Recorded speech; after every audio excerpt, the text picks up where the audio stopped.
that was loud. Oops. This is what's in my camera bag 2021. Hey, my name's Sam. If you're watching this through your YouTube recommendations or your YouTube search bar, I am a videographer and photographer here on YouTube and Instagram, so make sure you subscribe and go follow me over on Instagram too. So today I'm just kind of going over what's in my camera bag, pretty much what I bring on an everyday shoot, and I'll probably mention some other gear that I have that I don't necessarily bring every day, but yeah, for the most part, this is what I bring to every single shoot. So starting out with the bag, this is the Manfrotto ProLite Red B 310, something like that. I'm just gonna put all of the names of everything down on the bottom and the prices so you can see. But yeah, I just got this bag because before I had a really small backpack. I'm just gonna show it around for you.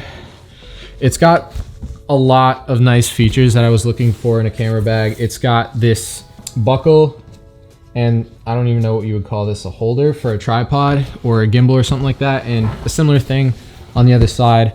Lots of zippers. We've got like front compartment. You can open up and get your camera from the top here. I'm not gonna do that so it doesn't fall out. For the most part, it's just a back access bag, which is good so people can't like pickpocket you or anything like that. So let's open this up here. And this is our main compartment. So this is kind of how I have it set up. This is all the main stuff. So starting with the most exciting thing, my camera body.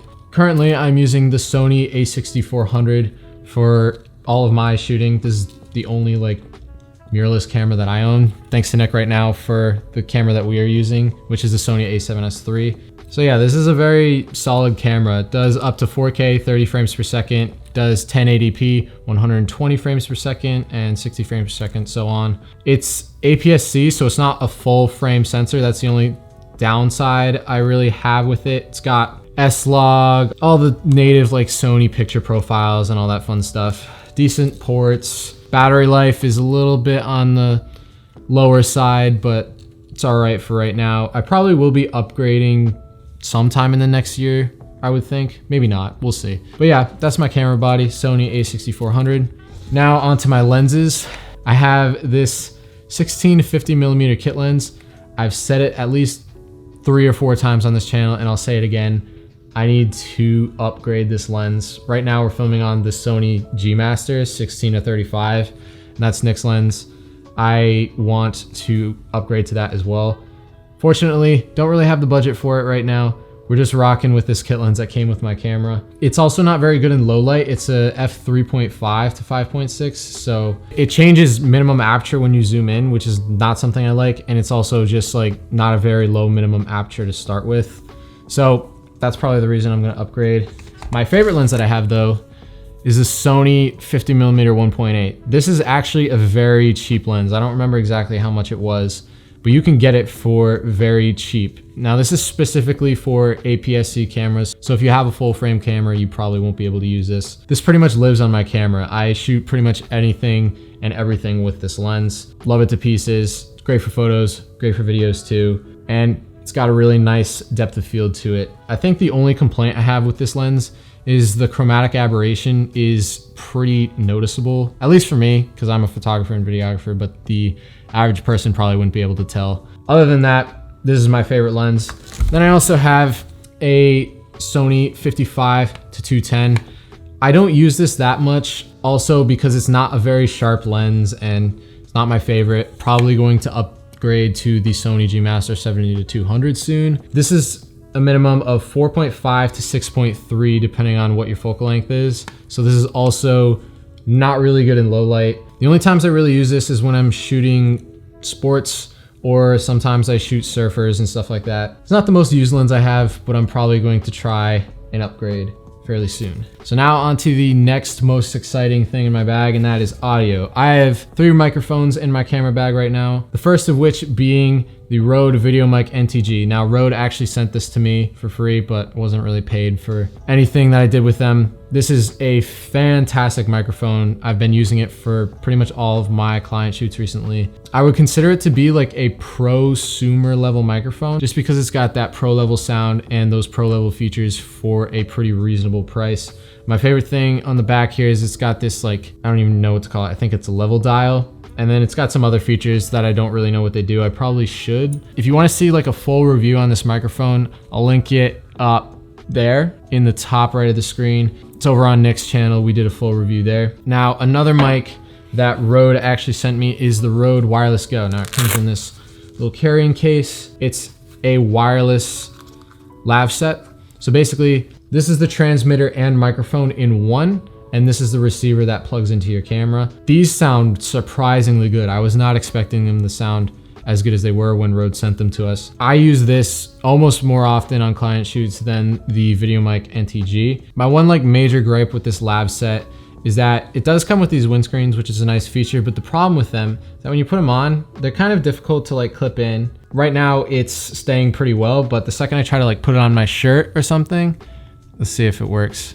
And of course it's like actually staying now that I'm filming this, but normally what it does, it pops off really easily. And I've had experiences where this thing just like falls off in the middle of a shoot and then the wind gets into it. It's kind of frustrating, but if you know how to like position your mic, it works out. Rode actually just released the Wireless Go 2, so if you're looking to buy one of those, I would say just go for the second generation. It's gonna be a better option. And now we have the Deity Duo mic. The only reason I have this mic is for vlogging situations, I guess.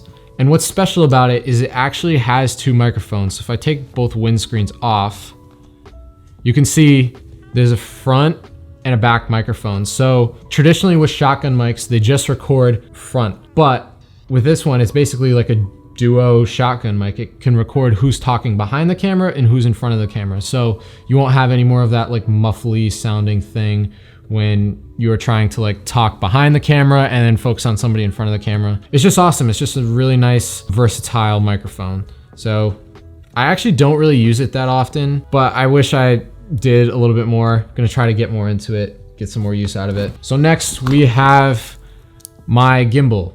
Now you might be thinking that's a puny little gimbal, and you're right, it is. It was not very expensive. It's the Fiutech G6 Plus. It's actually meant for smartphones and GoPros, but it has a payload and space for like a small mirrorless camera, so my Sony a6400 fits well on here. It's not a very good gimbal for a mirrorless camera. I'm sure it will work better with a GoPro or a smartphone, but since it was so cheap, the stabilization is just kind of average. There's still a bunch of micro jitters when I'm like running with it, so I'm looking to upgrade to something like the DJI RS2 soon. Other than that, it's just, it works a little bit.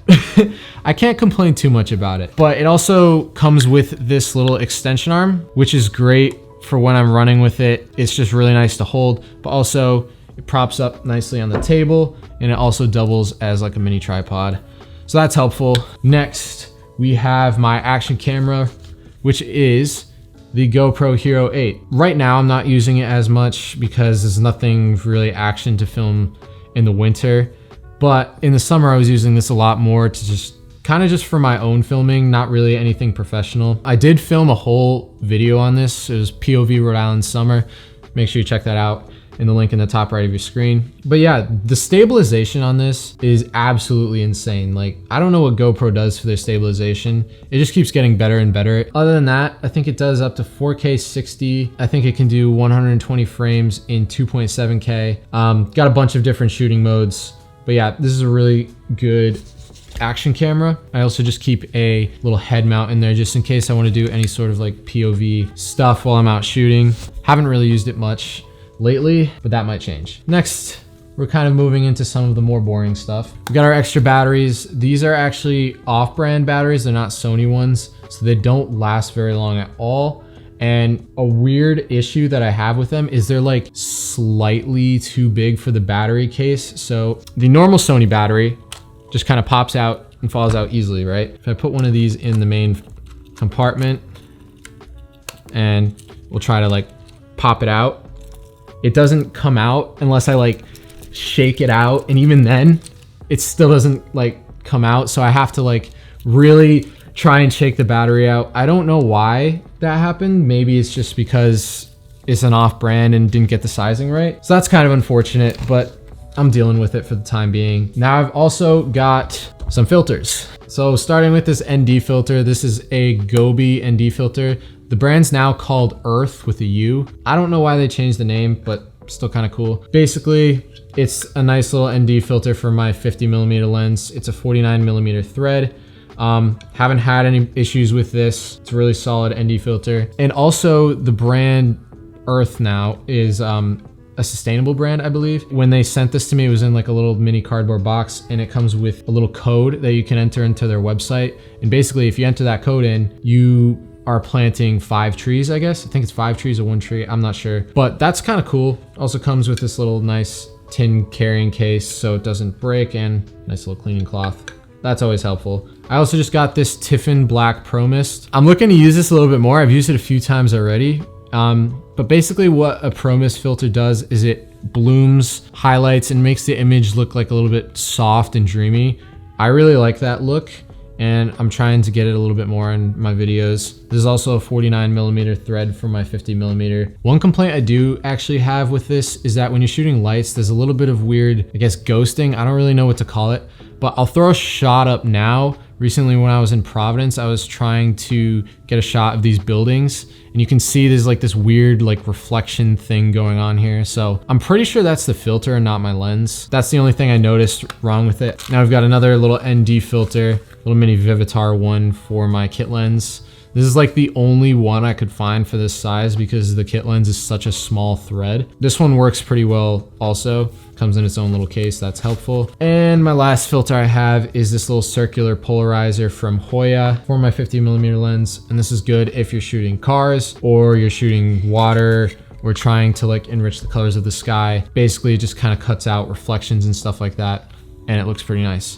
So those are my filters. So that's the main compartment. Now moving on to this compartment here. So for my laptop, this is the Dell XPS 15 2020 version. I like this laptop a lot. I'm a Windows guy. I've never really done Mac, so this is kind of like the best you can get specs wise compared to Mac. It edits pretty well in Premiere, After Effects, Lightroom, Photoshop. I think it's got 32 gigs of RAM. I don't know the name of the graphics card. I think it's got an Intel i7 10th gen processor. It's got a really good 4K display. That's something I noticed, is it's really color accurate and really vibrant. If you find computers interesting, you'll probably like this laptop too. Moving on to my little knickknacks bag, I call it. This little extension piece is actually very helpful. So what it is it's kind of like a way to mount a hot shoe to the side of your camera, which I find very useful for my Sony. Let me just demonstrate it for you. So my A6400 has a flip